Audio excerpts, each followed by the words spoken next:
শুভ সকাল। আমি মুহূর্তে চট্টগ্রাম সন্দ্বীপের শিবাহাটের দক্ষিণ এবং পূর্ব দিকে জনতা মার্কেটে আছি। সকালবেলার বাজার, অবশ্যই ভিডিওটি দেখবেন।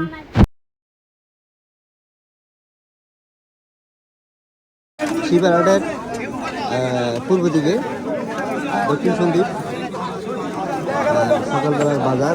এখানে হচ্ছে ইলিশ মাছ, খুব সস্তার মধ্যে একমাত্র পাঙ্গাস মাছ। তাও কত করে বেছেন? 180 টাকা। হ্যাঁ ভাই, বড়টা কেজি কত?